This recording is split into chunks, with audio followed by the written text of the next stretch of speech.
For the MOA nga kami today dahil libre kami.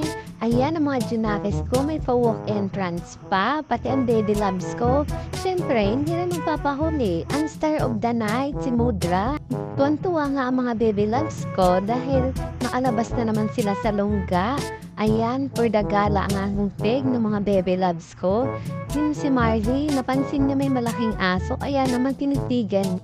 Mukhang nagbabalak pa atang kunin ni Marley yung aso, mas malaki pa sa kanya.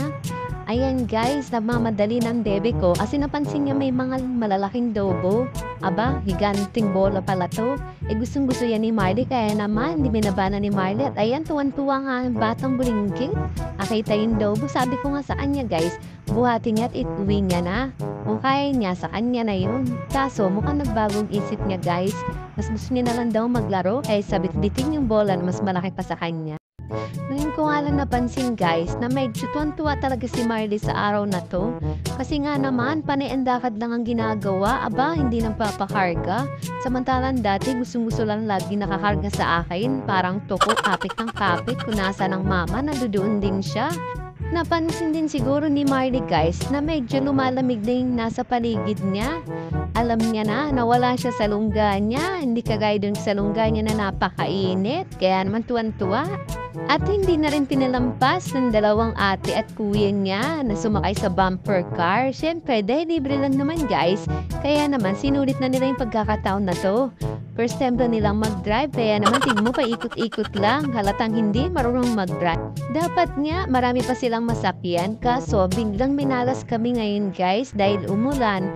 Kaya naman, isa lang yung na-ride nila. Medyo malungkot nga sila, pero kahit pa paano, natuwa na din. At pagkatapos na niyan guys, nagutom na kami. Siyempre, hindi mawawala si Jollibee. Favorite ng mga kids kasi yun. Kaya naman, nagmamadali na kami guys, at muwang may naaamoy kaming may nauuna ng lumafang. Ang pagkain, hindi na nakatiis sa sobrang gutom. Ano ba naman kasi si Marley? Pagdaldalan pa kay Jollibee. Hindi naman nagsasalita si Jollibee. Sumasayaw lang. Nang makaupo na nga ako guys, ayan sinimulan ko na nga ang kainin ng manok ni Jollibee. Mahirap na at baka makawala pa, mapunta pa sa iba. Kaya naman si Marley, binigyan ko na rin ng spaghetti dahil hindi rin siya nagpapahuli. Pagdating sa lapangan, Walang inaatrasan niya. ayan, at nabingisan ko na nga si Marley pagkatapos namin kumain kasi pauwi na rin kami. Hanggang sa pag-uwi, ayan, todo lakad pa rin ang ginawa ng bata. Hanggang sa napanginto nga siya guys dahil nakita niya si Santa Claus. Natulala siya, gusto niyang yapapin, sabi ko ihag niya.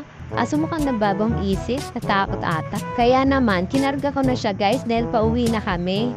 Dahil medyo lumalakas na rin yung ulan. Kaya yan, sinumbruluan ko na. So hanggang dito na lang.